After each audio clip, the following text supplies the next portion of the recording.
अब देखिए भाई, आज की वीडियो में हम जो है वो ये समझने जा रहे हैं कि technique to isolate component of cell. ठीक है, ये जो मतलब ये क्या चीज़ है, ये पूरी टेक्निक को मैं बताऊंगा। आपके जो बुक रीडिंग में थोड़ा सा कॉम्प्लिकेटेड है, मैंने अलग से नोट्स की शक्ल में बना के दिखाया हुआ है, और आप पेपर में अगर आए तो इसी तरह लिख सकते हैं।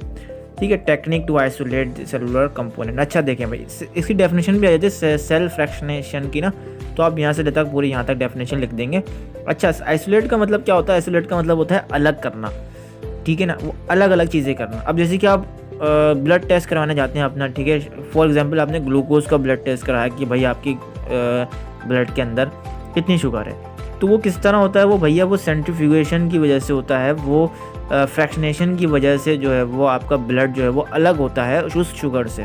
तो वो जो शुगर निकलती है वो मतलब पता चल जाता है कि आपके ब्लड के अंदर इतनी शुगर आ रही है। तो वो टेक्निक और बड़ी अमेजिंग टेक्निक को हम जो है वो डिस्कस करने जा रहे हैं। तो बेसिकली होता क्या है, पहले चीज़ तो मैं आपको बता चलूँ, वो जो आपसे वो सैंपल के अंदर जो आपका ब्लड अंदर डालते हैं, उस सैंपल के अंदर वो समझ लेंगे पूरा सैंपल है। ठीक है ना, ये आपके अंदर पूरा ब्लड आ गया ये। तो ऊपर वाली चीज़ जो होती है वो कहते हैं सुपरनेटेंट फ्लूइड, जो होते हैं लाइट पार्टिकल्स होते हैं। लाइट पार्टिकल हमेशा ऊपर होते हैं, और नीचे जो होता है वो सेंडिमेंट होते हैं, वो क्या कहलाते हैं? हैवी पार्टिकल्स कहलाते हैं। तो ये दो चीज़ें आपको याद रखनी है। समझ लें आपका ये ब्लड है एक सैंपल के अंदर, ये आपका पूरा ब्लड है। अब बेसिकली इस टेक्निक में होता क्या है, ये पूरी टेक्निक में आपको बताता हूँ होता क्या है। देखें, आपका ब्लड ले लिया, ठीक है, उसको एक अलग जगह पे रख दिया बिल्कुल। अब वो जो ब्लड है वो ऐसे करके ना घूम रहा होगा, ताकि वो ना हो जाए, क्लॉट ना बन जाए उसके अंदर ना, जम ना जाए।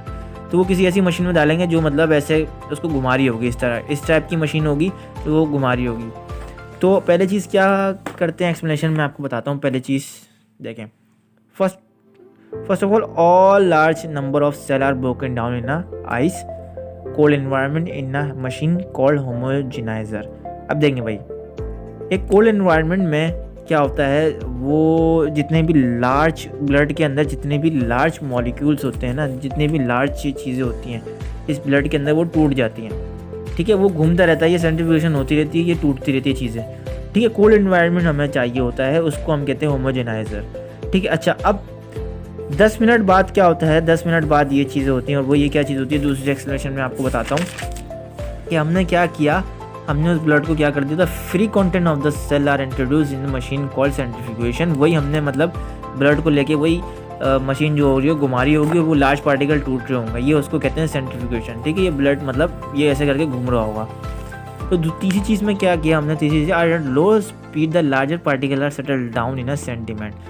होता क्या है, हम स्पीड को कम कर देते हैं, तो वो जो घूम रहा होता है बेसिकली ये एक सैंपल जो घूम रहा होता है, तो उसमें क्या हो रहा होता है, लो स्पीड पे जो लार्जर जो बड़े पार्टिकल्स होते हैं वो नीचे बैठ जाते हैं, सेटल डाउन हो जाते हैं, यहाँ पर आ जाते हैं, वो उसको हम कहते हैं सेंटीमेंट।